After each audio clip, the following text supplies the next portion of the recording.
जय Hind friend, India और pride में आप सभी का स्वागत है। फ्रेंड्स, यहाँ पे रामचंद्र शुक्ल के हिंदी साहित्य के इतिहास में हम चर्चा कर रहे हैं। और आपने देखा होगा आधुनिक काल में हमने जो है किस तरीके से गद्य का प्रसार हुआ, आविर्भाव हुआ, और इसी तरीके से उत्थान काल में जो विभाजन करके शुक्ल जी ने कराया है। तो उसको हम करने के बाद अब जो चर्चा करने वाले हैं, ये आधुनिक काल में इन्होंने जो काव्य खंड में विभाजित किया था कि कैसे गद्य का जो प्रसार हुआ, भारतेंदु जी ने जो प्रयास किया इसमें काव्य जो गद्य खंड है उसमें प्रसार करने के लिए, खड़ी बोली को प्रतिस्थापित करने के लिए। तो जो काव्य की विधा पहले ब्रज भाषा हुआ करती थी, अब धीरे धीरे वो कैसे गद्य बोली रूप ग्रहण करके काव्य के रूप में हमारे सामने आई। तो यहाँ भी कहते हैं कि जो संवत 1925 से 50 का प्रकरण दो नई धारा प्रथम उत्थान में काव्य खंड है, उसके बारे में कहते हैं कि भारतेंदु जी ने जिस प्रकार गद्य की भाषा का स्वरूप स्थिर करके गद्य साहित्य को देश काल के अनुसार नए विषय की ओर लगाया और जोड़ा, उसे एक नए क्षेत्रों के साथ यानी विविध विषयों की तरफ रुख को मोड़ा। तो इस नए रंग में समाज जो है सबसे ऊंचे स्वर में अगर कुछ गूंजा तो वो देशभक्ति की वाणी गूंजी। अब कहते हैं कि जैसे इन्होंने गद्य का प्रसार किया तो उसमें गद्य साहित्य को ये देश काल के अनुसार नए नए विषयों की तरफ लगाते हैं। वैसा काम ये काव्य विधा में नहीं करते, काव्य विधा नहीं है, काव्य जो है काव्य की भाषाओं में उस तरीके से नहीं करते। देखिए, लेखन में हमेशा दो चीज होता है, एक आपने सुना होगा गद्य, एक है पद्य। गद्यांश में आप क्या देखते हैं, जो गद्य की विधा है उसमें कविता, कहानी, उपन्यास, नाटक, संस्मरण, यात्रा, वृत्तांत ये सब आता है। और पद्यांश में आप क्या देखते हैं कि जो कविताएं होती हैं। अब इन्होंने कहा कि गद्यांश के लिए तो इन्होंने पूरा भरसक प्रयास किया, नई नई जो है आप कह सकते हैं कि नए नए जो है विषयों की तरफ रुख मोड़ा कि हाँ आप समालोचना में ऐसे लिखो, नाटक में ऐसे लिखो, खड़ी बोली में हिंदी का ऐसा प्रसार हो। लेकिन आगे चल के जब बहुत पहले जो ब्रज भाषा में काव्य लिखा जाता था, उसको अब जब नए समय में आ गई, आप कह सकते हैं कि आधुनिक काल में जब कविताएं होने लगी, तो उसका क्या लैंग्वेज होना चाहिए, इस पे ये बात करते हैं, इस पर विचार विमर्श करते हैं। तो कहते हैं कि उसी से लगे हुए विषय लोकहित, यानी अगर ये इस गद्य साहित्य की तरफ नए नए विषयों की तरफ मुड़ते हैं, लेकिन कविता की धारा में देखें तो नए नए क्षेत्रों की ओर जो है मोड़ा। लेकिन सबसे ज्यादा मोड़ा किस तरफ, तो वो है देशभक्ति की सुर के, यानी ये लोकहित, समाज सुधार, मातृभाषा का उद्धार इनमें लगे। इस काल में आपको हास्य और विनोद के नए विषयों की कविताएं देखने को मिली। रीति काल में आपने देखा कवियों की रूढ़िगत जो व्यवस्था थी उसमें हास्य रस के आलम्बन में कंजूसी थी, यानी कभी भी आपने देखा रीति काल में श्रृंगारिक युग ज्यादा था और श्रृंगार परक रचनाएं होती थी, उसमें हास्य रस का आलम्बन नहीं होता था। तो इन्होंने कहा कि अब आगे चल के अब जो पुरानी लकीर के फकीर, नए पैसन के गुलाम, नए खचोस नोच खसोट करने वाले अदालती अमले, मूर्ख और खुशामदी रईस, नाम दाम के भूखे देशभक्त इत्यादि अब समय के साथ बदले। और इसी प्रकार वीरता के आश्रय भी जन्मभूमि के उद्धार के लिए रक्त बहाने वाले, अन्याय और अत्याचार का दमन करने वाले इतिहास प्रसिद्ध अब वीर होने लगे।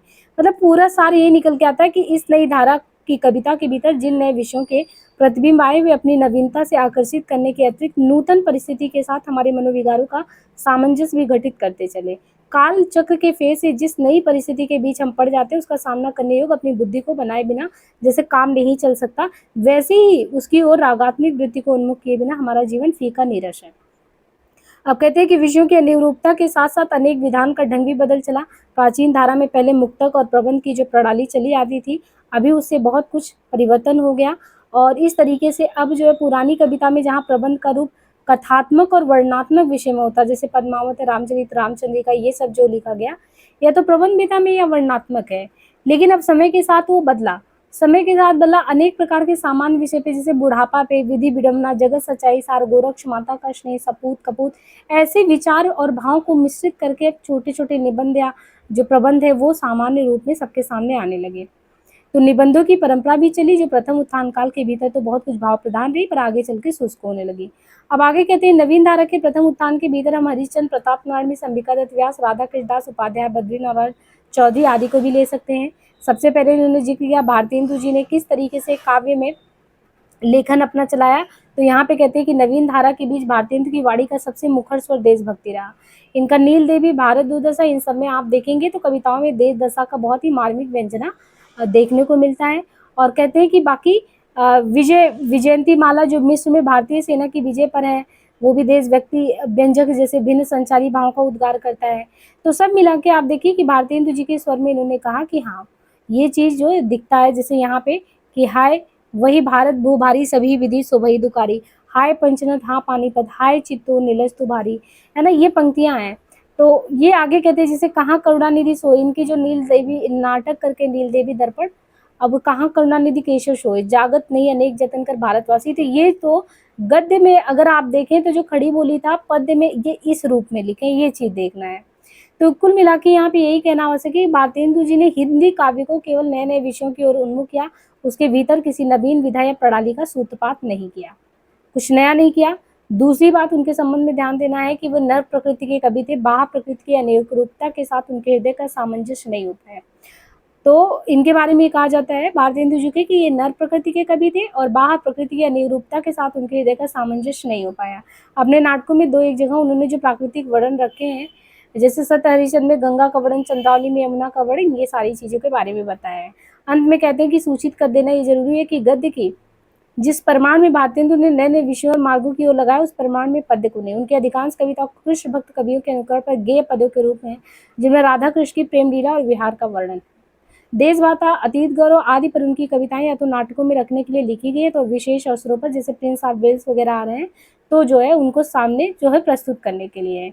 दूसरे नंबर पे इन्होंने जिक्र किया है पंडित प्रताप नारायण का। कहते हैं कि भारतेंदु स्वयं पद्यात्मक निबंध की ओर प्रवृत्त नहीं हुए, पर उनके भक्त या अनुयायी, कौन, प्रताप नारायण जो है, किनको कह रहे हैं कि जो प्रताप नारायण है भारतेंदु जी के भक्त हैं और अनुयायी हैं।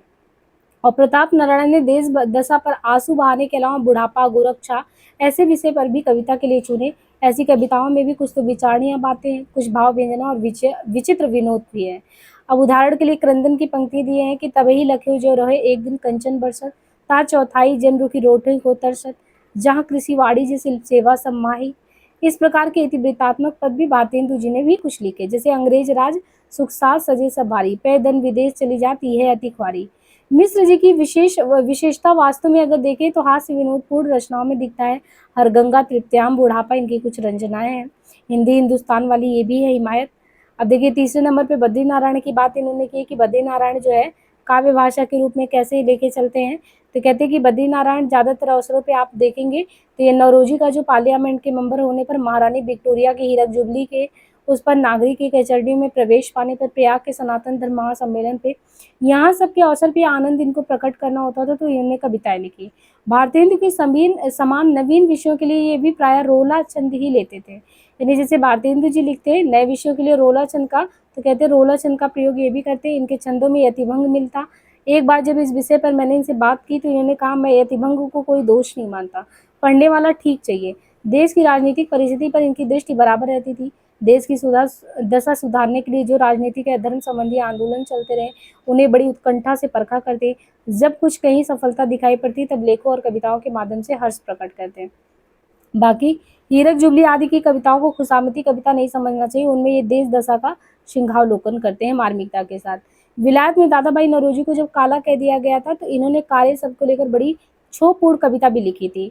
अचरज हो तुम्हें समगोरे बाजत कारे, तासो करे कारे शब्दों पर वारे, कारे श्याम राम जलधार जलन बरसारे, कारे लागत तही सो कारण को प्यारे। तो इनको बहुत बुरा लगा था।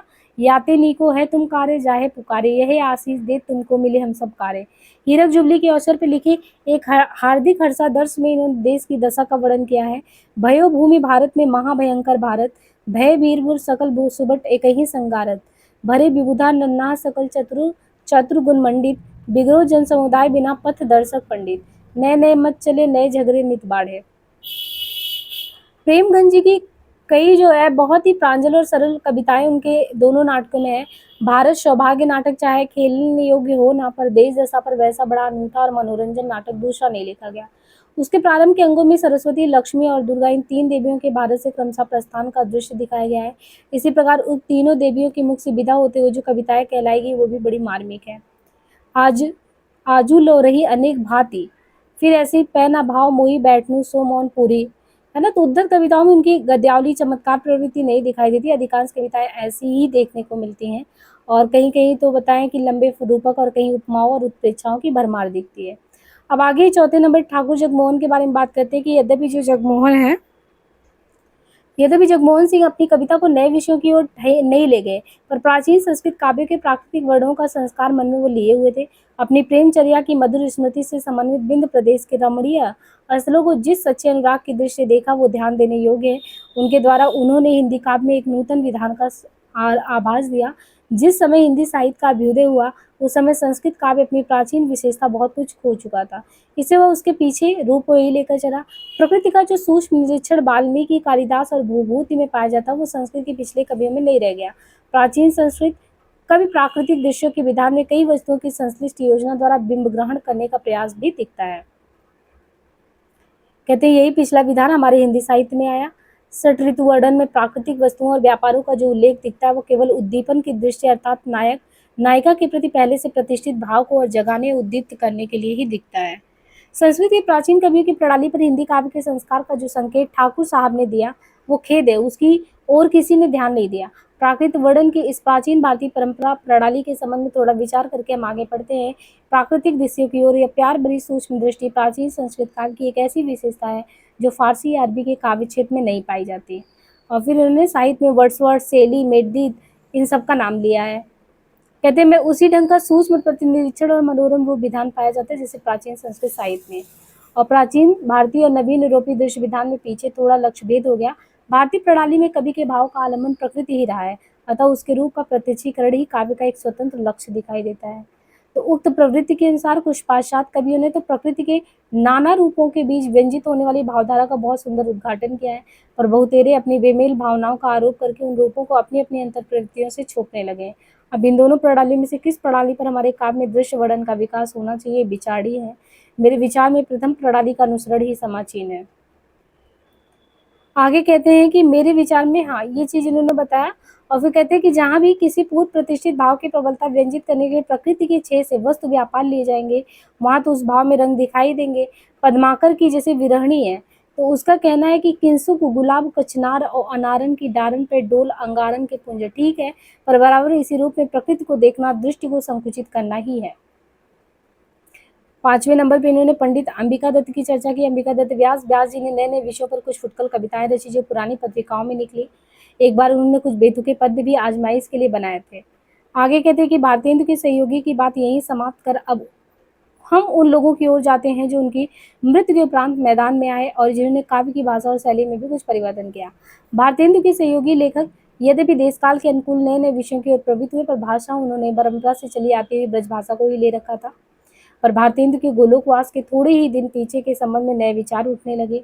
लोगों ने देखा कि हिंदी गद्य की भाषा तो खड़ी बोली हो गई है और उसमें साहित्य भी बहुत कुछ प्रस्तुत हो चुका है, पर कविता की भाषा अभी ब्रज भाषा ही बनी है। गद्य एक भाषा में लिखा जाए और पद्य दूसरी में, ये बात खटक चली। इसकी कुछ चर्चा भारतेंदु के समय में होती थी, जिसके प्रभाव से उन्होंने दशरथ विलाप नाम की कविता खड़ी बोली में लिखा था। कविता इस ढंग की थी, कहाँ हो ये हमारे राम प्यारे, किधर तुम छोड़कर हमको सिधारे।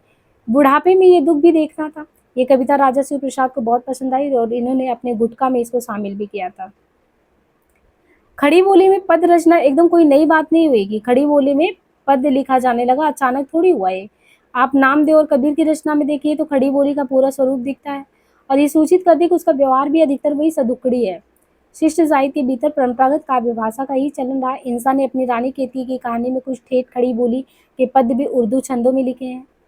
और इसके बाद भी देखिए उस समय में प्रसिद्ध कृष्ण भक्त नागरीदास हुए। नागरीदास जो है, ये उनके पीछे होने वाले कुछ कृष्ण भक्तों में इसकी फारसी पदाली और गजलबाजी का शौक इनमें दिखता है। नागरीदास के इश्क चमन का एक दोहा है, कोई ना पहुंचा वहां आशिक नाम अनेक, इश्क चमन के बीच में आया मजनू। पीछे कहते हैं कि नजीर अकबराबादी ने जो है कृष्ण लीला संबंधी बहुत से पद हिंदी खड़ी बोली में लिखे।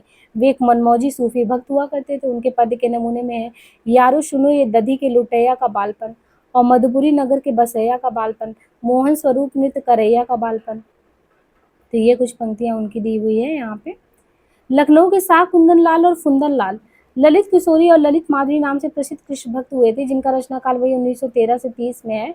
उन्होंने कृष्ण भक्त के समान ब्रजभाषा के अनेक पद तो बनाए ही, खड़ी बोली में भी कई झूलना झंड भी लिखे, जैसे जंगल अब रमते दिल बस्ती से घबराता है, मानुष गंथा ना भाती संग मरकट मोर सुहाता है। इसके अलावा ही लावनी बाजू का समय भी आया। कहते हैं कि मिर्जापुर के जो है तुकनगिरी गोसाई ने सदुक्कड़ी भाषा में ज्ञान उपदेश के लावनी की लय चलाई। लावनी की बोली खड़ी होती रही। तुकनगिरी के दो शिष्य ऋषालगिरी और देवी सिंह प्रसिद्ध लावनी बाज हुए, जिनके आगे चलकर दो परस्पर प्रतिद्वंदी अखाड़े हुए। ऋषालगिरी का ढंग तुरा कहलाया, जिसमें अधिकतर ब्रह्म ज्ञान रहता। देवी सिंह का बाना सखी का बाना और उनका ढंग कलगी कहलाया।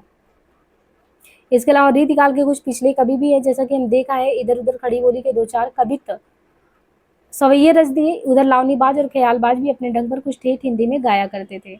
इस प्रकार अगर देखा जाए तो खड़ी बोली की तीन छंद प्रणालियां उस समय सबके सामने थी। एक था भारतेंदु जी के पीछे जो है कविता की भाषा का सवाल लोगों के जब सामने आया तो हिंदी की कवित सवैया की प्रणाली में उर्दू छंद की प्रणाली और लावनी का ढंग, और 1943 में पंडित श्रीधर पाठक ने इसे पिछले ढंग पर एकांतवासी योगी खड़ी बोली बद्ध में निकाला। जैसे आज रात इसी परदेसी चल कीजिए विश्राम में ही, जो कुछ वस्तु कुटी में मेरे करो ग्रहण संकोच नहीं। तृण सैया हो अल्प रसोई पाओ स्वल्प प्रसाद, पैर पसार चलो निद्रा लो मेरा आशीर्वाद। इसके पीछे खड़ी बोली के लिए एक आंदोलन ही खड़ा हो गया था। मुजफ्फरपुर के बाबू अयोध्या प्रसाद खत्री खड़ी बोली का झंडा लेकर संवत 1945 में उन्होंने खड़ी बोली आंदोलन की एक पुस्तक छपाई, और जिसमें उन्होंने बड़े जोर शोर से ये राय जाहिर की कि अब तक जो कविता हुई वो तो ब्रज भाषा की थी, हिंदी की नहीं थी। हिंदी में भी कविता हो सकती है, वे भाषा तत्व के जानकार नहीं थे, उनकी समझ में खड़ी बोली हिंदी थी। अपनी पुस्तक में उन्होंने खड़ी बोली पद्य की 5 स्टाइलें कायम की, जिनमें मौलवी स्टाइल, मुंशी स्टाइल, पंडित स्टाइल, मास्टर साहब। उनकी पोथी में और पद्यों के साथ पाठक जी का एकांतवासी योगी भी दर्ज हुआ, और कई लोगों से भी अनुरोध करके उन्होंने खड़ी बोली की कविताएं लिखाई। चंपारण के प्रसिद्ध विद्वान और वैद्य पंडित चंद्रशेखर धार मिश्र जो है, उन्होंने जो भारतेंदु के मित्रों में थे, संस्कृत के अलावा हिंदी में भी बड़ी सुंदर और आशु कविता करते। मैं समझता हूँ हिंदी साहित्य के आधुनिक काल में संस्कृत वृत्तों में खड़ी बोली के कुछ पद पहले जो है मिश्र जी ने ही शुरू किए। बाबू अयोध्या प्रसाद उनके पास भी पहुंचे और कहने लगे, लोग कहते हैं कि खड़ी बोली में अच्छी कविता नहीं हो सकती, क्या आप भी यही कहते हैं? यदि नहीं तो मेरी सहायता कीजिए। उक्त पंडित जी ने कुछ कविता लिखकर उन्हें दी, जिसे उन्होंने अपनी पोथी में शामिल किया। इसी प्रकार खड़ी बोली के पक्ष में जो राय मिलती है वह भी उसी पोथी में दर्ज होती जाती है। धीरे धीरे एक बड़ा पोथा हो गया, जिसे बगल में दबाए वे जहाँ कहीं हिंदी के संबंध में सभा होती पहुंचते। यदि बोलने का अवसर नहीं मिलता या कम मिलता तो वे बिगड़ कर चल देते। तो ये यहाँ पे देखिए जो है पूरा आपको ये बताया गया कि कैसे जो है हिंदी में जो है हिंदी में अगर देखा जाए तो काव्य के रूप में जो खड़ी बोली का प्रसार प्रचार हुआ उसके बारे में यहाँ तक बात किया। अब यहीं से देखिए शुरू हो जाता है आपका 1950 से 75 का जो समय है, आधुनिक काल काव्य खंड 1950 से 75, प्रकरण 3 नई धारा द्वितीय उत्थान सामान्य परिचय। अब यहाँ पे ये कहते हैं कि पंडित श्रीधर पाठक का एकांतवासी योगी, तो पंडित श्रीधर पाठक का एकांतवासी योगी का उल्लेख खड़ी बोली की कविता के आरंभ के प्रसंग में प्रथम उत्थान के तहत हो गया। यानी जब पहला उत्थान पढ़ाया गया था, श्रीधर पाठक का एकांतवासी का जिक्र वहीं कर लिया गया था खड़ी बोली की कविता के शुरू में ही। उसकी सीधी सादी खड़ी बोली और जनता के बीच प्रचलित लय ही ध्यान देने योग्य नहीं है, किंतु उसकी कथा का सार्वभौम मार्मिकता भी ध्यान देने योग्य है। किसी के प्रेम में योगी होना और प्रकृति के निर्जन क्षेत्र में कुटी छाकर रहना एक ऐसी भावना जो समान रूप में सब देशों और सब श्रेणी के स्त्री पुरुषों के मर्म को स्पर्श करने वाली है।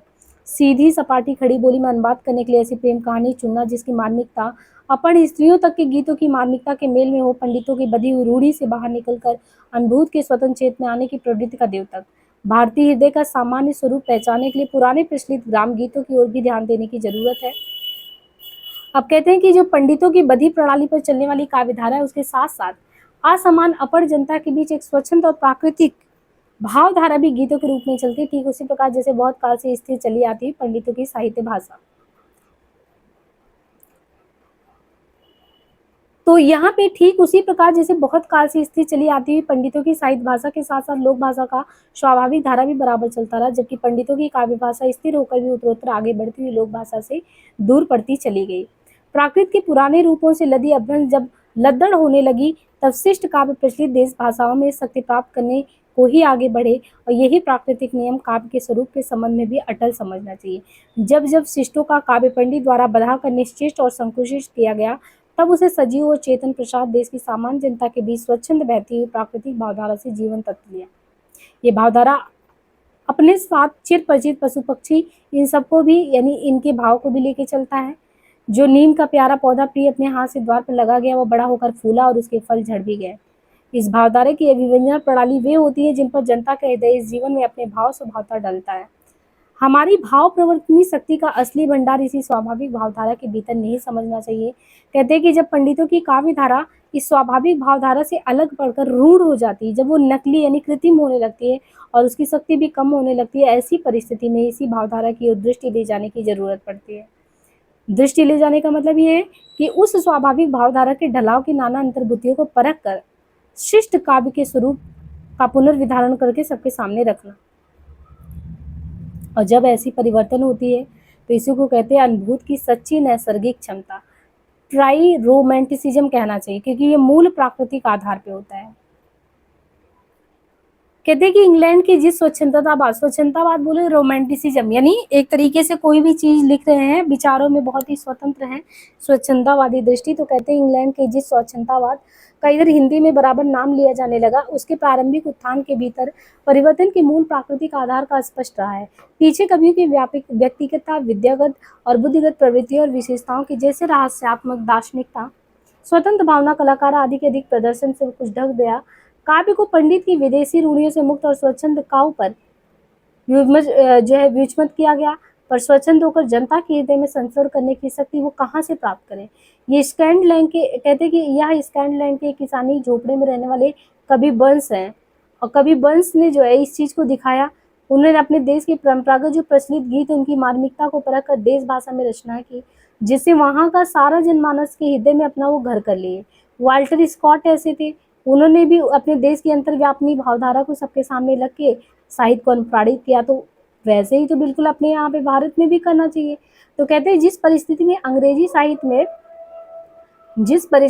अंग्रेजी साहित्य में ये हम कहते हैं स्वच्छंदतावाद का विकास हुआ, उसे भी देखकर ये समझ लेना चाहिए कि रीति काल के अंत में या तो भारतेंदु काल के अंत में हिंदी काव्य की जो परिस्थिति थी वो कहाँ तक इंग्लैंड की परिस्थिति जैसी थी।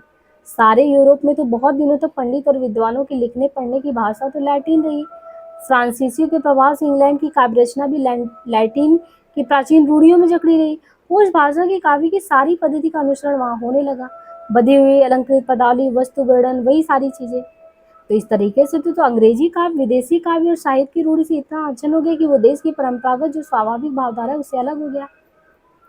काउपर है, क्रैब है, बंस है, इनके जिक्र किए कि काउपर, क्रैब और बंस ने काव्यधारा को साधारण जनता की नाद रुचि के अनुकूल नाना मधुर लयों में लोक हृदय में ढालाओं की नाना मार्मिक अनुभूतियों में डाला है। अंग्रेजी साहित्य के भीतर काव्य का यह स्वच्छंद रूप पूर्व से बहुत अलग दिखाई पड़ता है, पर हमारे साहित्य में रीतिकाल की जो रूढ़ियां वो किसी और देश की नहीं, उनका विकास इसी देश के साहित्य के भीतर संस्कृत में और संस्कृत काव्य रुचि के अनुकरण पे ये चीजें हुई हैं। रीतिकाल के भीतर हम दिखा चुके कि किस प्रकार रसों और अलंकारों के बारे में उदाहरणों के रूप में रचना होने और कुछ छंदों की परिपाटी बधा जाने से हिंदी कविता जगड़ सी उठी थी, और हरिचंद के सहयोगी में काव्यधारा को नए नए विषयों की ओर मोड़ने की प्रवृत्ति दिखाई। तो यहाँ पे शुक्ल जी यही कहते हैं कि रीतिकाल में हमने देखा तो काफी चीजें, रस अलंकार चाहे जो भी, सब जकड़ी हुई थी, और जब भारतेंदु जी आए तो धीरे धीरे वो जकड़ छूटी, नए नए विषयों की तरफ ये लोग मुड़े, पर ब्रज भाषा ही रहने दी गई। पद के ढांचे, विव्यंजना का ढंग, प्रकृति के स्वरूप, निरीक्षण आदि में स्वच्छंदता के दर्शन फिर भी नहीं हुए। इस प्रकार की स्वच्छंदता का आभास पहले वही श्रीधर पाठक ने दिया था, और उन्होंने वो भी प्रकृति के रूढ़िबद्ध रूपों तक ही ना रहकर अपनी आंखों से भी उसको देखा था। जैसे उनकी एक रचना है, सुना होगा, गुणवंत हेमंत। कहते गुणवंत हेमंत में वो गाँव में उपजने वाली जो मूली मटर होता है, मूली मटर, उसकी ऐसी वस्तुओं को भी प्रेम के साथ वो सबके सामने ऋतु वर्णन के भीतर दिखाई देते हैं। इसके लिए वो पंडित माधव प्रसाद मिश्र की बौछार भी सहनी पड़ी उनको। उन्होंने खड़ी बोली पद के लिए सुंदर लय और चढ़ाव सबके सामने रखे। कहते हैं कि देखो, छंदों का सुंदर लय से पढ़ना एक बात है, राग रागनी गाना दूसरी बात है।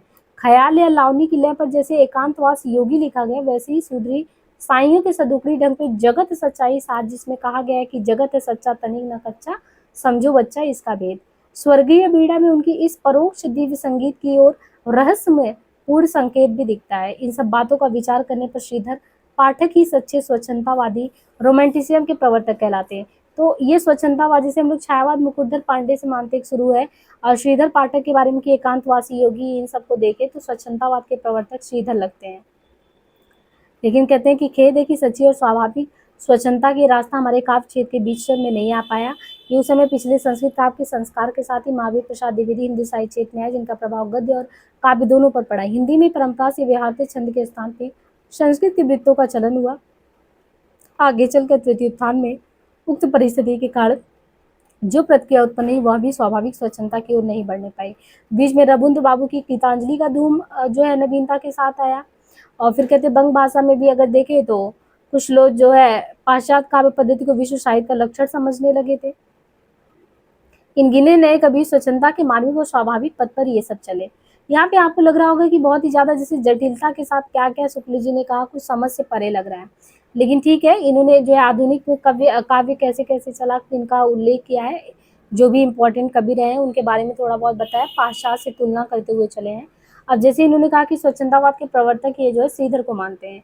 श्रीधर पाठक क्यों? क्योंकि उनका एक एकांतवासी योगी है और कहते हैं एकांतवासी योगी के बहुत दिनों पीछे जो है श्रीधर पाठक ने खड़ी बोली में और भी रचनाएं की थी। जैसे एकांतवासी के पहले उन्होंने शांतपति किया था और शांतपति की जो गोल्ड स्मिथ ने रचना लिखी है ट्रेवलर का ये अनुवाद है, यानी इंग्लिश रचना जो है शांतपति उसका अनुवाद है। इनके अलावा खड़ी बोली में भी फुटकल कविता है, श्रीधर ने लिखा था।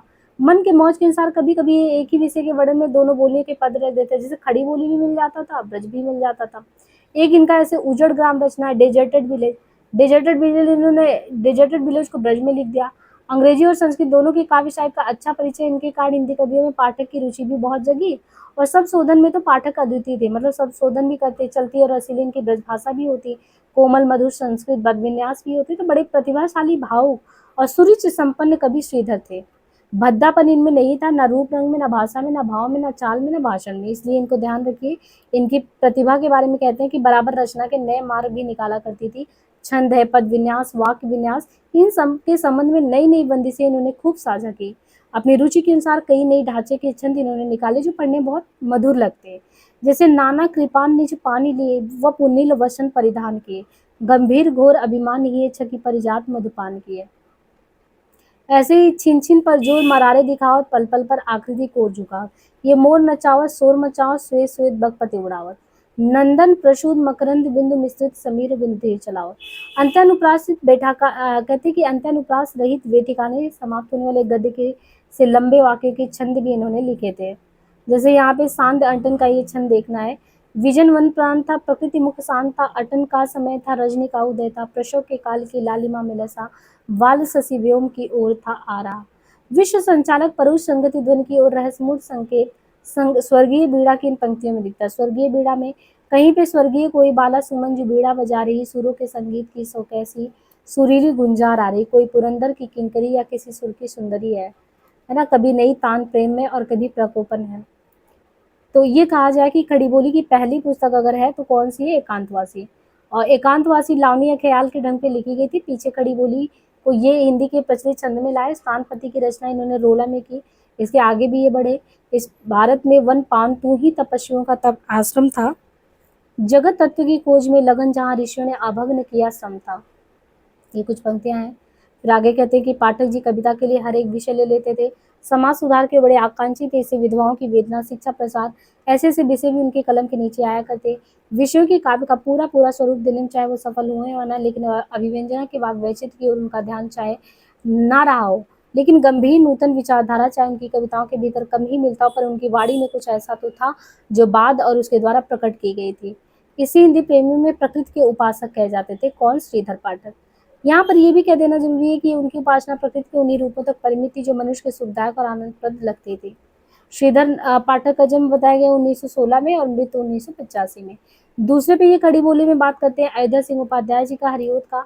भारतेंदु के पीछे जो है मतलब वही है, भारतेंदु जी के पीछे अगर देखें इनके बारे में कहते हैं कि हरिओद जी जो थे वो द्वितीय उत्थान के पहले ही हिंदी के लब्ध प्रतिष्ठित कवि में शुमार हो गए थे। खड़ी बोली के इन्होंने पहले उर्दू के छंद और ठेठ बोली को, पहले इनको लगा खड़ी बोली के बजाय इन्होंने उर्दू के छंद और ठेठ बोली का प्रयोग समझा, क्योंकि उर्दू के छंद में खड़ी बोली अच्छी तरह मच चुका था। संवत 1957 के पहले ये बहुत सी फुटकल रचनाएं उर्दू ढंग पे कर चुके थे। नागरिक प्रसादी सभा के गृह प्रवेशोत्सव के समय संवत 1957 में उन्होंने जो कविता पढ़ी थी उसके ये चरण मुझे अभी तक याद है। चार डग हमने भरे तो क्या किया, है पड़ा मैदान कोशों का भी, मौलवी ऐसा ना होगा एक भी खूब उर्दू जो ना आवे हुए जनता। तो ये इनकी पंक्तियां थी। ये तो पूछा जाता है चार डग हमने भरा तो क्या किया, है पड़ा मैदान कोशों का भी। इसके बाद तो ये बराबर इसी ढंग की जो है कविता करते रहे। जब महावीर प्रसाद द्विवेदी के प्रभाव से खड़ी बोली ने संस्कृत छंदों और संस्कृत की समस्त पदावली का सहारा लिया, तब उपाध्याय जी जो गद्य में अपनी भाषा संबंधी पढ़ता उसे दो हदों पर पहुंचाकर दिखा चुके थे, उस शैली की ओर भी बढ़े और संवत 1971 में उन्होंने अपना प्रिय प्रवास नामक बहुत बड़ा काव्य प्रकाशित किया। नव शिक्षितों के संसर्ग से उपाध्याय जी ने लोक संग्रह का भाव ज्यादा ग्रहण किया। उस काव्य में श्री कृष्ण ब्रज के रक्षक नेता के रूप में सामने आए। खड़ी बोली में इतना बड़ा काव्य अभी तक नहीं निकला। बड़ी भारी विशेषता इस काव्य की ये है कि ये सारा संस्कृत के वर्णवृत्त में है, जिसमें अधिक परिमाण से रचना करना कठिन है। उपाध्याय जी का संस्कृत पद विन्यास अनेक उपसर्गों से लदा तथा मंजू मंजुल पेंसल आदि से बीच बीच में जटिल अर्थात चुना हुआ था। द्विवेदी जी और उनके अनुयायी कवि वर्ग की रचनाओं से उपाध्याय जी का रचना इस बात में साफ अलग दिखता है। उपाध्याय जी कोमलकांत पदावली को कविता का सब कुछ नहीं तो बहुत कुछ समझते हैं। क्या समझते हैं उपाध्याय जी? कोमलकांत पदावली को कविता का सब कुछ नहीं तो बहुत कुछ समझते हैं। यद्यपि द्विवेदी जी अपने अनुयायियों के सही जब इस संस्कृत वृत्त के मार्ग पर बहुत दूर तक चल चुके होते हैं, तब उपाध्याय जी उस पर आए, पर वे बिल्कुल अपने ढंग पर चले। किसी प्रकार की रचना को हद पार, चाहे उस हद तक जाना अधिकतर लोगों को इष्ट ना हो, पहुंचा कर दिखाने की प्रवृत्ति के अनुसार उपाध्याय जी ने अपने इस काव्य में कई जगह संस्कृत शब्दों की ऐसी लंबी लड़ी बांधी है कि हिंदी को या किसी और का। ये काव्य अधिकतर भाव व्यंजनात्मक और वर्णनात्मक भी है। और कहते हैं कृष्ण के चले जाने पर ब्रज की दशा का वर्णन बहुत अच्छा किया है। विरह वेदना से क्षुब्ध वैष्णवली प्रेम की अनेक अंतर्दशाओं की व्यंजना करती हुई बहुत दूर तक चली जाती है। जैसे कि इनके नाम से प्रकट है कि इनकी कथा वस्तु एक महाकाव्य क्या अच्छे प्रबंध काव्य के लिए भी अपर्याप्त है। अतः प्रबंध काव्य के सब अवयव इनमें कहाँ आ सकते हैं। किसी के वियोग में कैसी कैसी बातें मन में उठती हैं और क्या कहकर लोग रोते हैं, इसका जहाँ तक विस्तार हो सका है इन्होंने किया है। इसी साथ शायद करील का नाम छूट गया है। दो प्रकार के नमूने उद्धत करके आगे बढ़ते हैं। रूप उद्यान प्रफुल्ल पाय कलिका रोगेंद्र बिंबानंद, है ना, इस तरीके से इन्होंने आगे कहते हैं। इस काव्य के उपरांत उपाध्याय जी का ध्यान जो है फिर जो है बोलचाल की ओर गया। इस बार उनके मुहावरों पर अधिक जोर रहा। बोलचाल की भाषा में अनेक फुटकल विषयों पर उन्होंने कविताएं भी रची, जिनके अंतिम पंक्ति में कोई ना कोई मुहावरा भी मिलता है। ऐसी कविताओं का संग्रह चोखे चौबदे है 1981। पद्य प्रसून भी है ना। क्यों पले पीस कर किसी को तू, है बहुत पॉलिसी बुरी तेरी, हम रहे चाहते पटाना ही पेट तुझसे पटी नहीं मेरी। तो भाषा के दोनों नमूने ऊपर देख सकते हैं। ये जो है द्विकलात्मक उपाध्याय जी की बड़ी विशेषता है। इसमें आप सब भंडार पर इनका विस्तृत अधिकार देख सकते हैं। एक तो इनका और भी है, जैसे बड़ा काव्य वैदेही वनवास, जिसे ये बहुत दिनों से लिखते चले आ रहे थे, अब छप रहा है। तीसरे नंबर पे पंडित महावीर प्रसाद द्विवेदी जी को रखा गया है कि द्वितीय उत्थान की शुरुआत में ही इन पे तो चर्चा कर ली गई थी प्रवर्तक के रूप में, लेकिन गद्य पर जो सुप्रभाव इनका पड़ा था उसका उल्लेख गद्य के प्रकरण में हो ही चुका है। खड़ी बोली के पद विधान में तो इनका बहुत असर पड़ा। पहली बात तो ये हुई कि उनके काव्य भाषा में बहुत सफाई आ गई। बहुत से कवियों की भाषा शिथिल अव्यवस्थित थी, वो सही हो गया। बहुत से लोग जो है ब्रज और अवधि आदि का मेल भी कर देते थे। तो सरस्वती के संपादन काल में जब ये आए, जब से संपादकीय काम संभाला, इनकी प्रेरणा से बहुत लोग सुधर गए। उनकी भेजी हुई कविताओं की भाषा आदि दुरुस्त करके वो सरस्वती में दे दिया करते। इस प्रकार के लगातार संशोधन से धीरे धीरे बहुत से कवि आप कह सकते हैं कि भाषा के मामले में सुधर गए। ये तो भाषा परिष्कार की बात। अब इन्होंने पद्य रचना की, क्योंकि यहाँ पे हम लोग पद्य की बात करें ना, तो यहाँ पे पद्य रचना की जो प्रणाली स्थिर की है उसके संबंध में भी कुछ विचार कर लेना चाहिए। द्विवेदी जी कुछ दिनों तक बम्बई की ओर रहे थे और मराठी के साहित्य से उनका परिचय हुआ।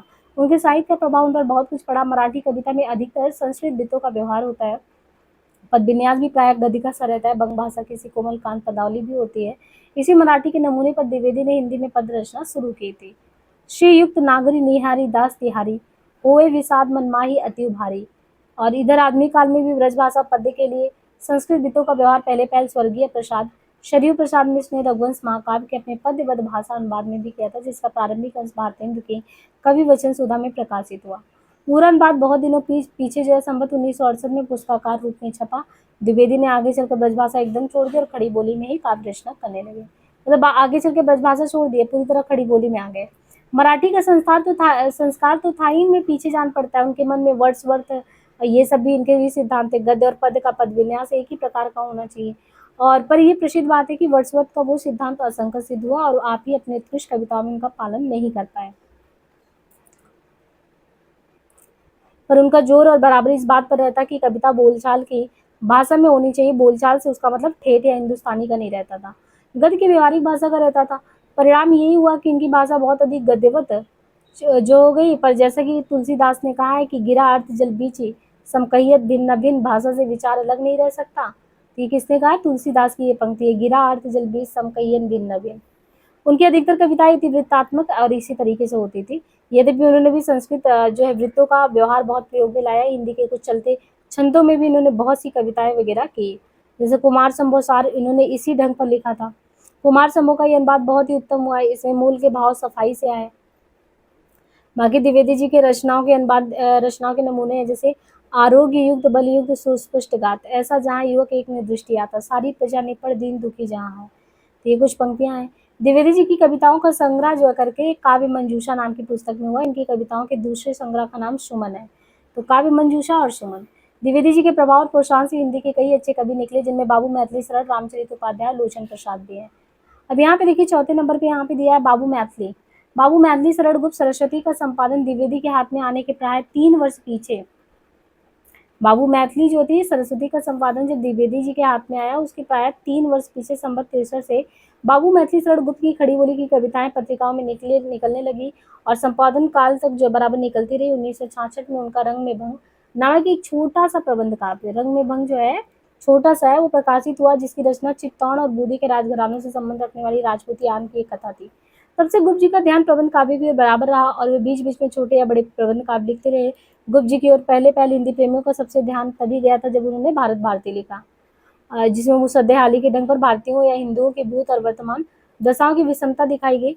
भविष्य निरूपण का प्रयास नहीं, यद्यपि काव्य की जो विशिष्ट पदावली, रसात्मक चित्रण, वाग वैचिक इत्यादि का विधान इसमें नहीं था, पर बीच में मार्मिक तत्वों का समावेश साफ साफ दिखता था।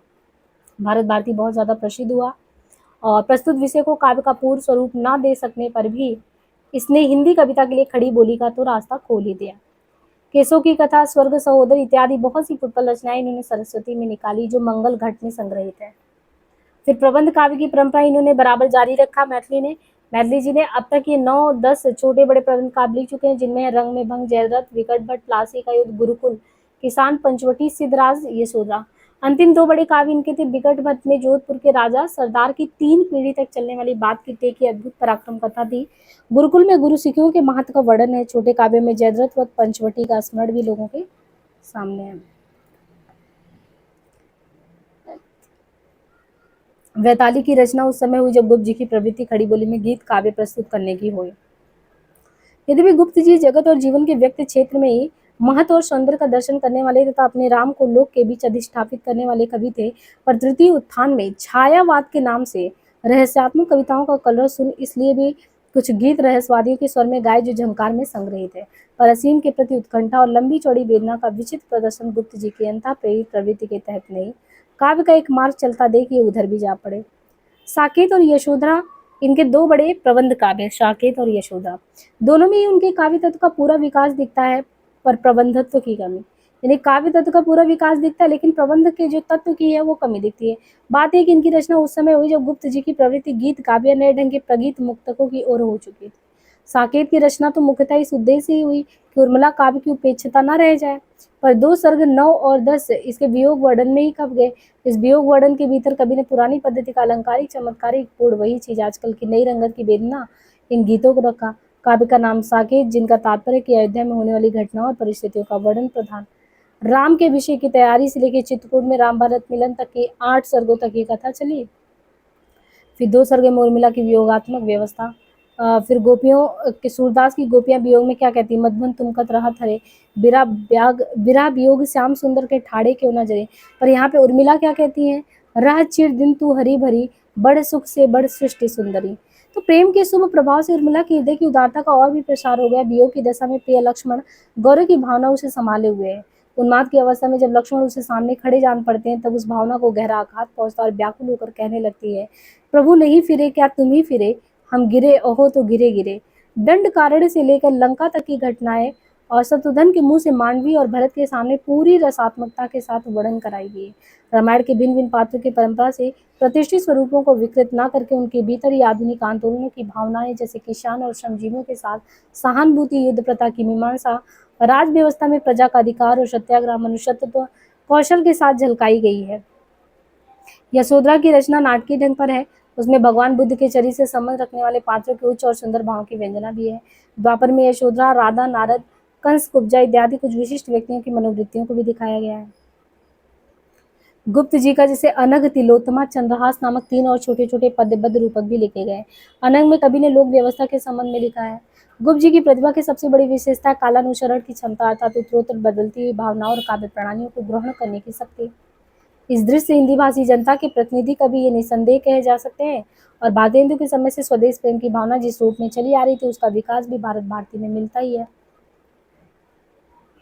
तो गुप्त जी की जो रचनाएं हैं उसके भीतर 3 अवस्थाएं दिखती हैं। पहली अवस्था में भाषा की सफाई, जिसमें खड़ी बोली के पद्यों की मसृण बंधा रचना हमारे सामने है। सरस्वती में प्रकाशित अधिकांश कविताएं तथा भारत भारती इस अवस्था की रचना के एग्जाम्पल है। ये रचनाएं जो है काव्य प्रेमियों को कुछ गद्यपद, रूखी और इतिवृत्तात्मक सी लगती हैं। इनमें सरस और कोमल पदावली की कमी भी खटकती है। बात यह है कि यह खड़ी बोली के परिमार्जन का काल था। इसके अनंतर गुप्त जी ने बंग भाषा की कविताओं का अनुशीलन तथा मधुसूदन दत्त रचित ब्रजांगना विलाप करके इनकी रचना है और मेघनाथ वध आदि का भी अनुवाद किया। इससे इनकी पदावली में बहुत कुछ सरलता और कोमलता भी आई है। गुप्त जी वास्तव में कैसे कवि थे? सामंजस्यवादी, प्रतिक्रिया का प्रदर्शन करने वाले अथवा मद में झूमने वाले कवि नहीं थे। ये सब प्रकार की उच्चता से प्रभावित होने वाले हृदय उन्हें प्राप्त हैं और प्राचीन के प्रति पूज्य भाव और नवीन के प्रति उत्साह दोनों है इनमें। इनकी रचना के कई प्रकार के नमूने यहाँ पे उद्धृत है, जैसे क्षत्रिय सुनो अब तू कुयस की कालिमा को मेट दो, निज देश को जीवन सहित तन मन तथा धन भेंट दो। वैश्य सुनो व्यापार सारा मिट चुका, देश का सब धान विदेशी हर रहे पर सब धन विदेशी हर रहे पर क्लेश का।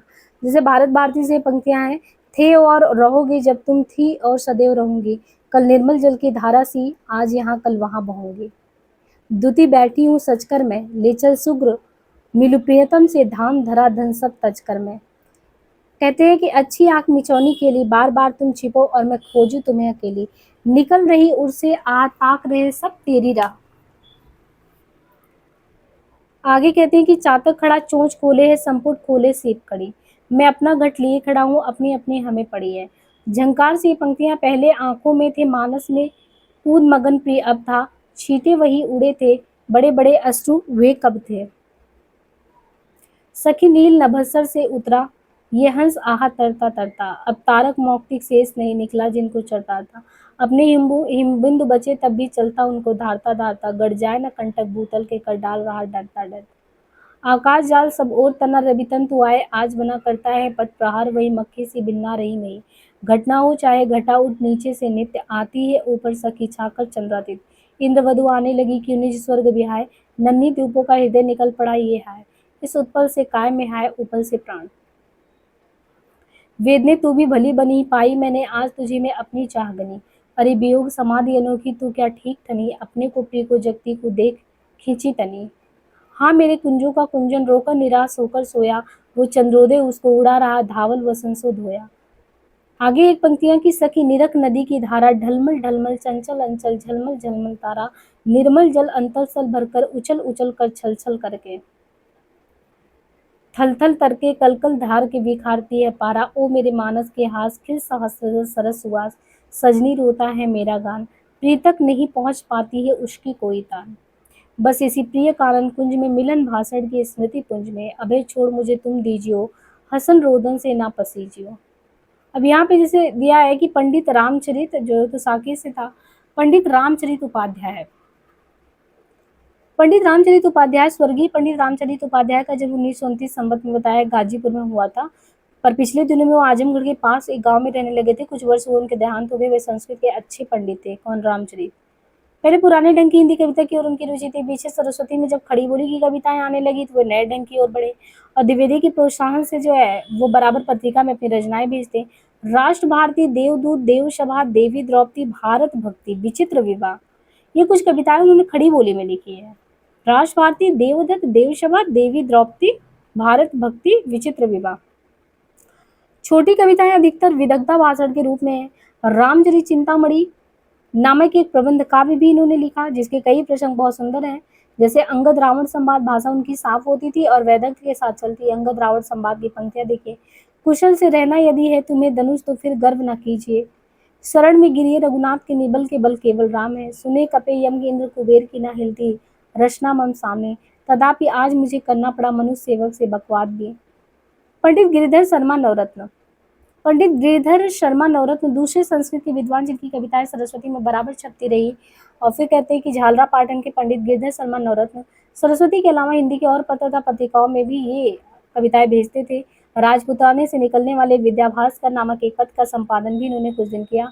मालवा और राजपुताने में हिंदी साहित्य के प्रचार में इन्होंने बड़ा काम किया। नवरत्न जी संस्कृत के भी अच्छे कवि गोल्ड स्मिथ के हरपट एकांतवासी योगी का इन्होंने संस्कृत श्लोकों में अनुवाद किया। हिंदी में भी इनकी रचनाएं कम नहीं है। कुछ पुस्तकें लिखने के अलावा इन्होंने कई पुस्तकों का अनुवाद भी किया। रविन्द्र बाबू की गीतांजलि का हिंदी पद्य में इनका अनुवाद बहुत पहले हो चुका है। माघ के शिशुपाल वधा के 2 सर्गों का अनुवाद हिंदी माघ के नाम से उन्होंने संवत 1985 में किया। पहले ब्रजभाषा की कविता आदि रचते थे, जिनमें कहीं कहीं खड़ी बोली का भी आभास मिलता। शुद्ध खड़ी बोली के भी कुछ कवित इनके मिलते। सरस्वती में प्रकाशित इनकी कविताएं अधिकतर इतिवृत्तात्मक या गद्यवत होती। जैसे यहाँ पे, मैं जो नया ग्रंथ विलोकता हूँ भाता मुझे सो नौ मित्र सा। फिर देखूं उसे मैं नित बार बार मानो मिला मित्र मुझे पुराना। फिर ऐसे ही कि ब्राह्मण तजु पुस्तक प्रेम आप देता अभी हूँ ये राज्य सारा। फिर पंडित लोचन प्रसाद पांडे के बारे में, कि पांडे जी जो है बहुत छोटी अवस्था से कविता करने लगे थे। संवत 1962 से इनकी कविताएं सरस्वती मासिक पत्रिका में भी निकलने लगी। इनकी रचनाएं कई ढंग की, कथा प्रबंध के रूप में, फुटकल प्रसंग के रूप में, चित्तौड़ के भीम सिंह के अपूर्व शतत्याग की कथा, नंदास की रास पंचाध्यायी की ढंग पर इन्होंने लिखी।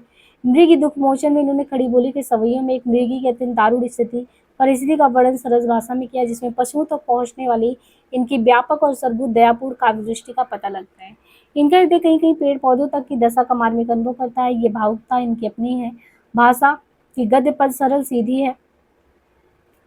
और यहाँ पे इन्होंने दिया है कि जैसे गुप्त जी की रचनाओं में अगर देखें पंक्तियां, तो यही है कि चढ़ जाते पहाड़ों में जाके कभी कभी झाड़ों के नीचे फिरे विचरे, कभी कोमल पत्तियां खाया करे, कभी मीठी हरी हरी घास चरे, सरिता जल में प्रतिबिंब लखे निशुद्ध कहीं जलपान करे, कहीं मुग्धा हो निर्झर निर्झर से तरु कुंज में जा तब तरे, रहती जहाँ साल रसाल तमाल के पातों की गति, है ना। इस तरीके से फिर मृगी दुख मोशन के दिए हैं। तो इन प्रसिद्ध कवियों के अलावा न जाने कितने कवियों ने खड़ी बोली में फुटकल कविताएं लिखी, जिन पर द्विवेदी जी का प्रभाव भी दिखता है, स्पष्ट दिखता है कि हाँ, उनका प्रभाव उन पे पड़ा है। ऐसी कविताओं से मासिक पत्रिकाएं भी भरी पड़ी रहती थी। जो कविता को अपने से दूर की वस्तु समझते थे, वे भी गद्य में चलने वाली भाषा को पद्यबद्ध करने का अभ्यास करते। उनकी रचनाएं बराबर प्रकाशित होने लगी। उनके संबंध में यह स्पष्ट समझ रखना चाहिए कि वे अधिकतर इतिवृत्तात्मक गद्य निबंध के रूप में ही होती थी।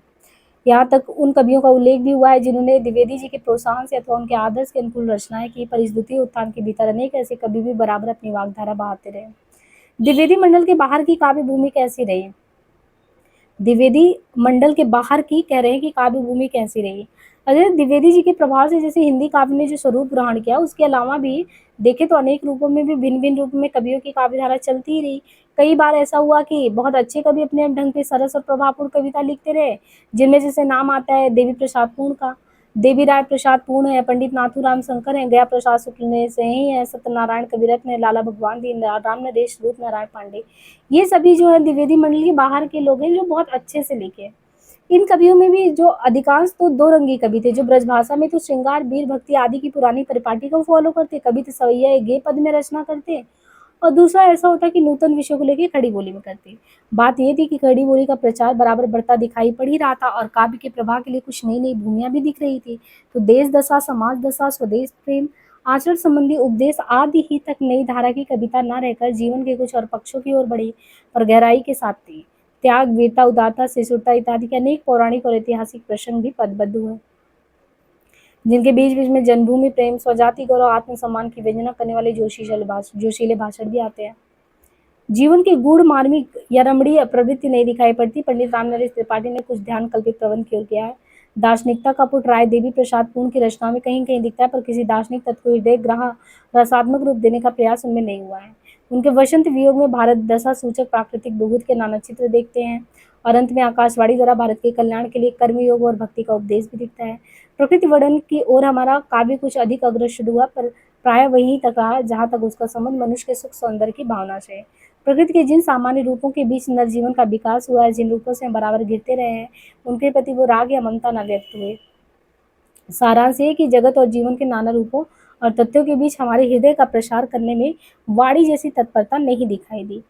आगे देखिए 8वें नंबर पे राय देवी प्रसाद पूर्ण के बारे में बताएं कि ये जो है पूर्ण जी का उल्लेख पुरानी धारा के भीतर हो चुका है।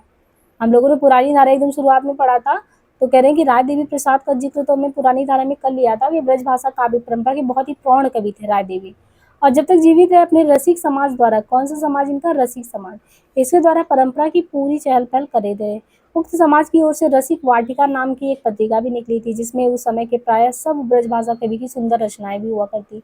जब संवत 1977 में पूर्ण जी का देहावसान हुआ, उस समय उक्त समाज निरावलंब सा हो गया और रसिक समाजी वे चकोर चहु ओर हैरे। कविता को पूर्ण कलानिधि किते गयो। पूर्ण जी सनातन धर्म के बड़े उत्साही अनुयायी और एक तरीके से अध्ययनशील व्यक्तित्व। उपनिषद और वेदांत में उनकी अच्छी गति थी। सभा समाजों के प्रति उनका बहुत उत्साह भी रहता और उनके अधिवेशनों में अवश्य कोई ना कोई कविता भी पढ़ते। देश में चलने वाले आंदोलन जैसे स्वदेशी को भी उनकी वाणी प्रतिध्वनित करती रहती। भारतेंदु प्रेमघन आदि प्रथम उत्थान के कवियों के समान पूर्ण जी में भी देशभक्ति और राजभक्ति का समन्वय दिखता। बात यह है कि उस समय तक देश के राजनीतिक प्रयत्नों में अवरोध या विरोध का बल नहीं आया था और लोगों की पूरी तरह यानी लोग जो थे वो पूरी तरह लोगों की पूरी तरह धड़क नहीं खुली थी। अतः उनकी रचना में यदि एक और स्वदेशी पर देशभक्तिपूर्ण पद मिले तो दूसरी ओर 1911 वाले दिल्ली दरबार के ठाट बाट का वर्णन भी मिले तो आश्चर्य नहीं करना चाहिए। प्रथम उत्थान के कवियों के समान पूर्ण जी अपने पहले नूतन विषय की कविता भी ब्रजभाषा में करते। जैसे विगत आलस की रजनी भई रुचिर उद्यम की द्युति छा गई। उदित सूरज है नौ भाग को अरुण रंग भय अनुराग को। इसी प्रकार कहते हैं कि संग्राम निंदा आदि अनेक विषयों पर भी उनकी रचनाएं ब्रजभाषा में ही है। पीछे खड़ी बोली की कविता का प्रसार बढ़ने पर भी बहुत सी रचना उन्होंने खड़ी बोली में ही की। जैसे अमलतास, वसंत वियोग, स्वदेशी कुंडल, नए सन 1910 का स्वागत, नवीन संवत्सर, ये सभी जो है रचनाएं। वसंत वियोग बहुत ही बड़ी कविता है जिसमें कल्पना अधिक सचेत मिलता है। इसमें भारत भूमि की कल्पना एक उद्यान के रूप में की गई है। प्राचीन काल में उद्यान सत्वगुण प्रधान तथा प्रकृति की सारी विभूतियों से संपन्न था और इसके माली देवतुल्य थे।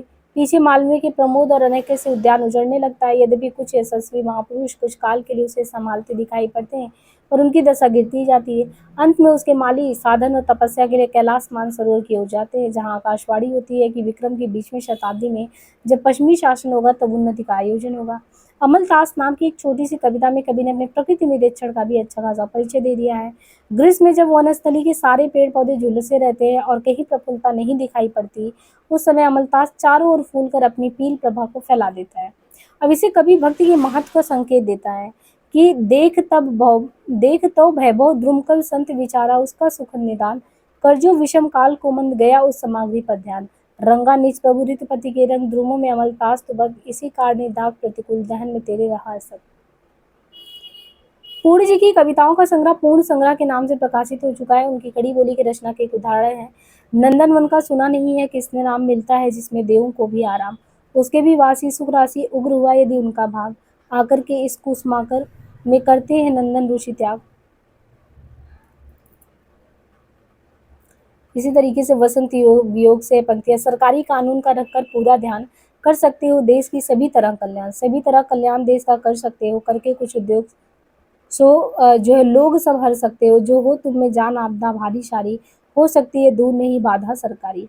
अब यहाँ पे देखिए आधुनिक काल में ये जो है इसमें पंडित नाथूराम शंकर जी को ये कितने नंबर पे रखते हैं, 9वें नंबर पे। पंडित नाथूराम शंकर शर्मा, जिनका समय बताया 1916, मृत्यु 1989। अभी इनका अपना उपनाम शंकर रखते थे, तो ये और पद रचना में अत्यंत सिद्धहस्त थे। और यहाँ पे कहते हैं कि पंडित प्रताप नारायण मिश्र के वे साथियों में थे और उस समय के कवि समाजों में बराबर ही कविता पढ़ा करते थे। समस्या पूर्ति आपने सुना होगा कि भारतेंदु काल की एक विशेषता है कि कोई पंक्ति शुरू कर दिया और फिर लोग उसको अपने अनुसार पूरा करते हैं। तो नाथूराम शर्मा शंकर के बारे में बता रहे हैं कि प्रताप नारायण मिश्र के साथियों में से एक थे और जो है बराबर ये कविता पढ़ा करते थे। समस्या पूर्ति बड़ी ही सटीक और सुंदर करते थे, जिनसे उनका चारों ओर पदक पगड़ी दुसाले आदि से सत्कार होता।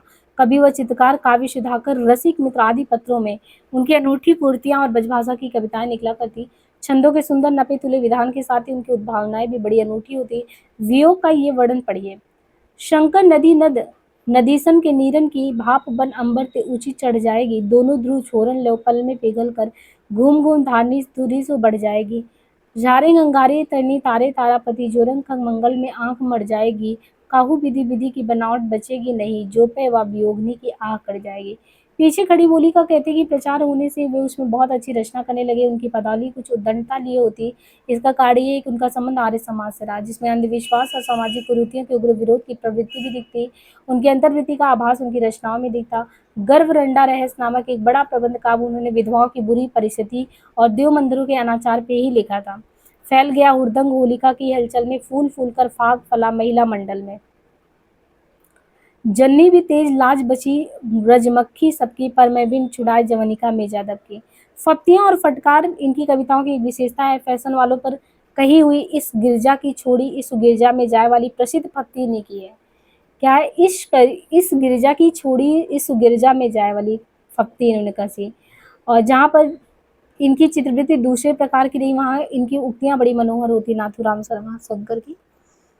तेज न रहेगा तेज धारियों के नाम को भी, मंगल मयंक मंद मंद पड़ जाएंगे, मीन मीन मारे मर जाएंगे, सरोवर में डूब डूब शंकर सरोवर सड़ जाएंगे, चौक चौक चारों चौकड़ी मृंग मृग, खंजन की लाड़ियों के पंख झड़ जाएंगे, बोलो इन अखियों की होड़ करने को, अब विश्व से अड़ीले उपमान अड़ जाएंगे।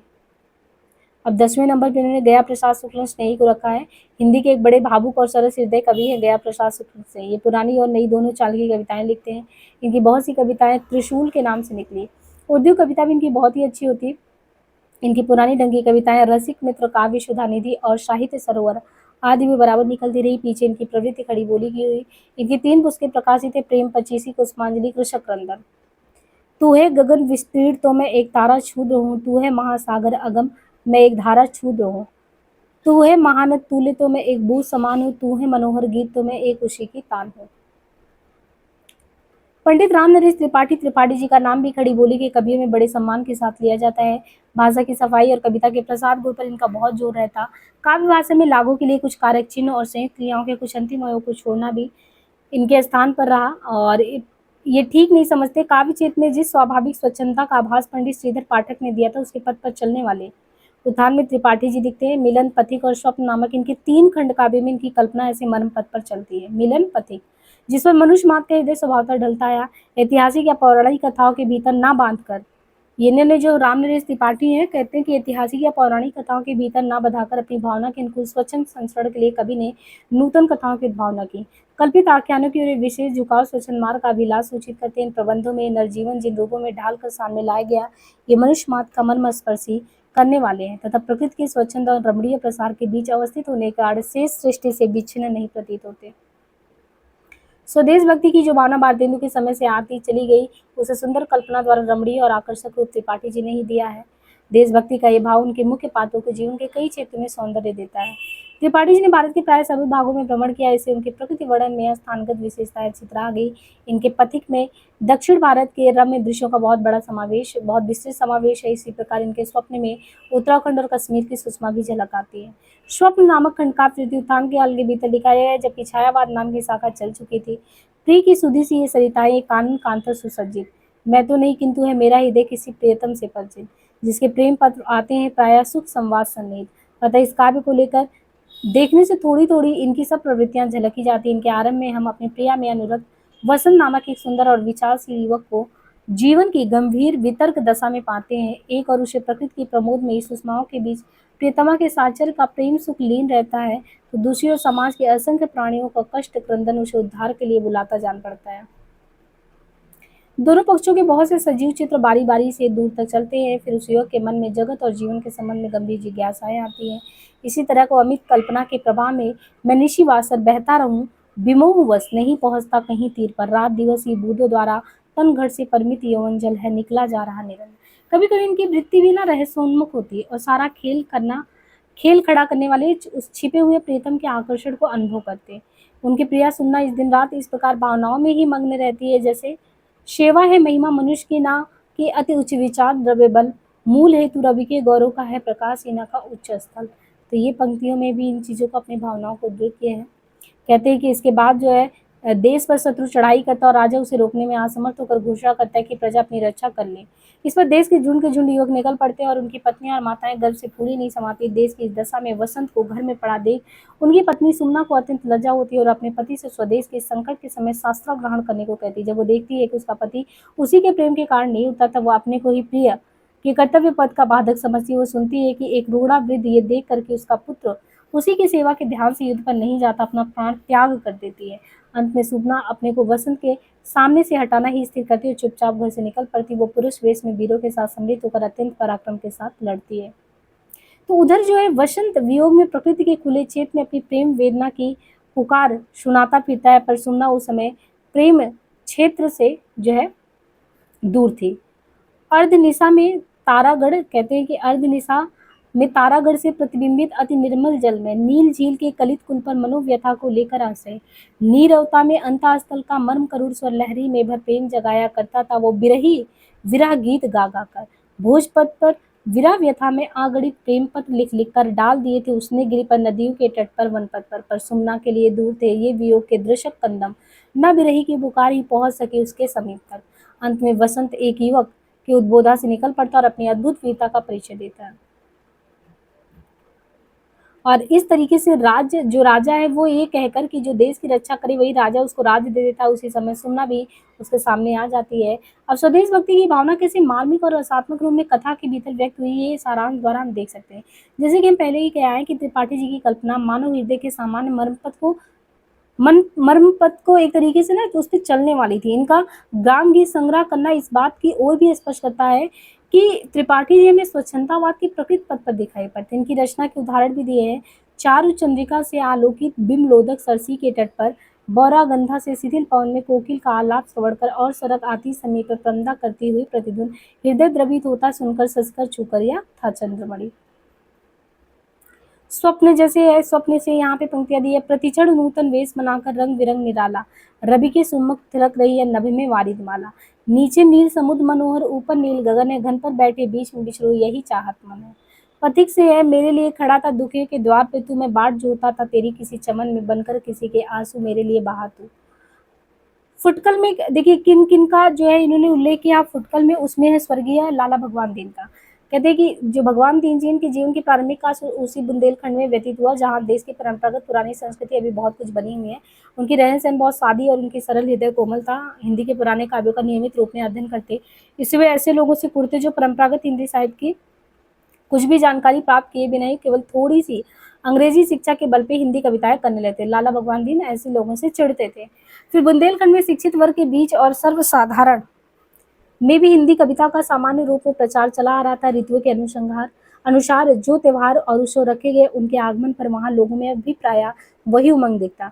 विदेशी संस्कारों के कारण वो मारी नहीं गई। लाला साहब वही उमंग भरा हृदय लेकर छतरपुर से काशी आ रहे हैं। हिंदी शब्द सागर के संपादकों में एक वो भी थे। पीछे हिंदू विश्वविद्यालय में हिंदी के अध्यापक भी हुए। हिंदी साहित्य के व्यवस्थित रूप देने में भी उन्होंने काम किया। यहाँ तक काशी में उन्होंने एक साहित्य विद्यालय भी खोला। उन्हीं के नाम से अब तो बहुत अच्छे ढंग पर वो चला भी आ रहा है। इन्होंने अपना नाम जो कविता में अपना उपनाम दीन रखा था। इनका जन्म संवत 1924 और मृत्यु 1927 में हुआ था। 27 नहीं 87 में। पहले वो जो लाला भगवान दीन थे ब्रज में लिखते थे, पुराने ढंग की कविता करते। पीछे जब लक्ष्मी के संपादक हो गए तो फिर खड़ी बोली में लिखने लगे। खड़ी बोली में उन्होंने वीरों के चरित्र को लेकर बोलचाल में जो है कड़कड़ाती भाषा में जोशीले अंदाज में लिखा। और फिर खड़ी बोली की कविताओं का तर्ज उन्होंने प्राय मुंसियाना ही रखा।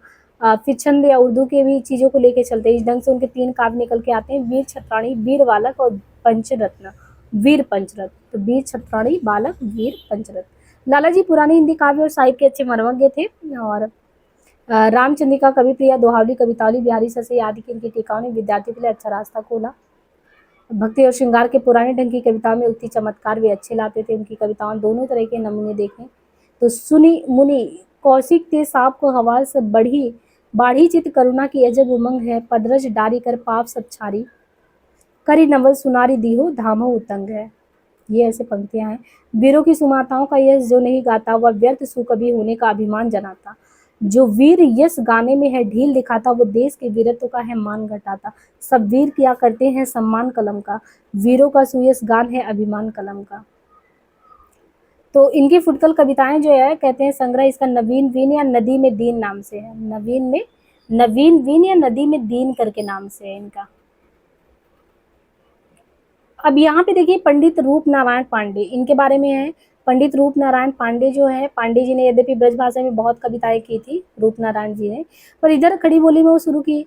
इन्होंने अपने बहुत उपयुक्त कविता के लिए चुने, उनमें पूरी रसात्मकता लाने में समर्थ हुए। इनके विषय के चुनाव में भावुकता टपकती है, जैसे दलित कुसुम, वन विहंगम, आश्वासन। इनकी कविताओं का संग्रह पराग के नाम से प्रकाशित हो चुका था। पांडे जी की वन विहंगम नाम की कविता भी हृदय की विशालता और सरसता का बहुत अच्छा परिचय देती है। दलित कुसुम की अनुयोक्ति भी बड़ी हृदय ग्राहणी है। संस्कृत और हिंदी दोनों के छंद में खड़ी बोली को इन्होंने बड़ी सुघड़ाई से ढाला है।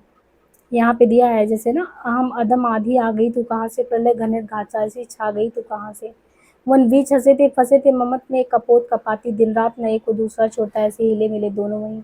फिर इसके बाद 14 नंबर पर पंडित सत्यनारायण कविरत्न। पंडित सत्यनारायण कविरत्न खड़ी बोली की खरखराहट, जो तब तक बहुत कुछ बनी हुई थी के बीच वियोगी हरि के समान स्वर्गीय पंडित सत्यनारायण कविरत्न भी ब्रजभाषा मधुरवाणी सुनाते हैं। रीतिकाल की कवियों की परंपरा पर न चलकर वे या तो भक्ति काल के कृष्ण भक्त कवियों के ढंग पर चले या तो भारतेंदु की नूतन कविता की प्रणाली पर। ब्रजभूमि, ब्रजभाषा और ब्रजपति का प्रेम उनके हृदय की संपत्ति। ब्रज के अतीत दृश्य उनकी आंखों में फिरा करते। इंदौर के पहले शाही सम्मेलन के अवसर पर मुझे वहां मिले थे। वहां की अत्यंत काली मिट्टी देख वो बोले, यह माटी तो हमारे कन्हैया न खाते। किसने कहा था? सत्यनारायण कविरत्न ने। अंग्रेजी की ऊंची शिक्षा पाकर भी उन्होंने अपनी चाल ढाल ब्रजमंडल के ग्रामीण भलमानसों में रखी। धोती, बंगलबंदी और दुपट्टा सिर पर एक गोल टोपी, ये उनका बेस रहता। ये बाहर जैसे सरल, भीतर भी वैसे ही थे। सादापन दिखावे के लिए धारण किया हुआ नहीं होता स्वभाव था। ये बात उन्हें देखते ही, उनकी बातें सुनते ही प्रकट हो जाती। बाल्यकाल से लेकर जीवन पर्यंत वो आगरा से 1.5 कोस पर ताजगंज के पास ही थे। ब्रजभाषा की कविताएं वो छात्रावस्था से ही करने लगे थे। वसंत आगमन पर वर्षा के दिनों में वो रसियों, ग्राम गीत, अपड़ गीतों में मिलकर निसंकोच गाते भी थे। जीवन की घोर विषमताओं के बीच भी वो प्रसन्न और हंसमुख दिखाई देते। उनके लिए उनका जीवन ही एक काव्य था। अतः जो बातें प्रत्यक्ष उनके सामने आती, उन्हें काव्य का रूप रंग देते हुए उन्हें देर नहीं लगती। मित्रों के पास भी प्राय पद में पत्र लिखा करते थे, जिनमें कभी कभी उनके स्वभाव की झलक मिलती। ये सब देखिए किसके बारे में कहा जा रहा है, ये बिल्कुल अलग चीज है, सत्यनारायण कविरत्न के बारे में, कि मित्रों से वो पत्र कैसे लिखते थे। और घोर विषमताओं में उन्होंने कैसे लेखन किया। और जैसे स्वर्गीय पद्म सिंह जी के पास भेजी हुई इस कविता है कि जो मोसो हंसी मिले होत में तासु निरंतर चेरो, बस गुण ही गुण निरखत ही माती सरल प्रकृति को मेरो, ये स्वभाव को रोग जानिए मेरो बस कुछ नाई, नित नौ विकल रहत यह सही सुई हृदय मधुरन चाहे। किसी का कोई अनुरोध टालना उनके लिए असंभव था। ये जानकर बराबर लोग किसी न किसी अवसर के उपयुक्त कविता बना देने की प्रेरणा उनसे करते थे और किसी को निराश भी नहीं करते। उनकी वही दशा जो उर्दू के प्रसिद्ध शायर इंसा की लखनऊ दरबार में होती। इसे उनकी अधिकांश रचनाएं सामयिक और जल्दी में जोड़ी हुई प्रतीत होती। स्वामी रामातीर्थ, तिलक, गोखले, सरोजिनी नायडू इत्यादि की प्रशस्तियां, लोक हितकर आयोजनों के लिए अपील अपील मतलब हिंदू विश्वविद्यालय के लिए लंबी अपील देखिए, दुख और अन्याय के निवारण के लिए पुकार। उन्होंने जीती जागती ब्रजभाषा उन्होंने जीती जागती ब्रजभाषा ली। उनकी ब्रजभाषा उसी स्वरूप में बधी न रहकर जो काव्य परंपरा के भीतर पाया जाता है, बोलचाल के चलते रूपों को लेकर चली है। उत्तर रामचरित मालती माधव के अनुवादों में श्लोकों के स्थान पर उन्होंने बड़े ही मधुर सवैये रखे। मैकाले के अंग्रेजी खंड काव्य होरेश का पदबद्ध अनुवाद उन्होंने बहुत पहले ही किया था। कविरत्न जी की बड़ी कविताओं में प्रेम कली और भ्रमरदूत विशेष उल्लेखनीय योग्य है। भ्रमरदूत में यशोदा ने द्वारका में जा बसे हुए कृष्ण के पास संदेश भेजा। उसकी रचना नंददास के भ्रमर गीत के ढंग पर की गई। और अंत में देश की वर्तमान दशा और अपनी दशा का भी हल्का सा आभास कवि ने दिया है। सत्यनारायण जी की रचना के कुछ नमूने यहाँ पे अलबेली कहू बेली, द्रुमन सो लिपिट सुहाई, धाय धाय पातन की अनपही कामनाई, चातक सु कोयल ललित बोलत मधुर बोल, की को केकी कलित कुंजन करत कलोल, निरखी घन की घटा लकी व सुषमा जाल जल निज मनी नंदरानी। यहाँ पे कुछ पंक्तियां यहाँ पे भी उद्धृत है इनकी। भ्रमरदूत से है कि भयो क्यों अनचाहत को संग, सब जग के तुम दीपक मोहन, प्रेमी हमो पतंग, लकी तब दीपक देह शिखा में नृत बरहु लोयंग, खींचत आप सो आप उतही है ऐसी प्रकृति अभागी अंग। अब यहाँ पे देखिए आपका जो शुरू होगा, ये आधुनिक काल का जो नई धारा तृतीय उत्थान, वर्तमान काव्य धारा। तो एक वीडियो और आपका आएगा, मुझे उम्मीद है कि अब करीबन 100 पेज हैं, तो वो जो है लगभग आपका ये खत्म हो जाएगा, तृतीय उत्थान, है ना, तृतीय उत्थान काल वर्तमान काव्य धारा। और इस तरीके से जल्दी आपका ये सीरीज खत्म हो जाएगा। इसके बाद हम जो है जो भी क्वेश्चन आपके आधुनिक काल से आए हैं उनको करवा देंगे, ताकि जो है आप इसको भी अच्छे से कर ले और साथ ही साथ आप जो है क्वेश्चन को भी कर ले कि इस टॉपिक से क्वेश्चन कैसे आते हैं, तो पूरा टॉपिक आपको बहुत अच्छे से क्लियर हो जाए। आज के लिए इतने, धन्यवाद।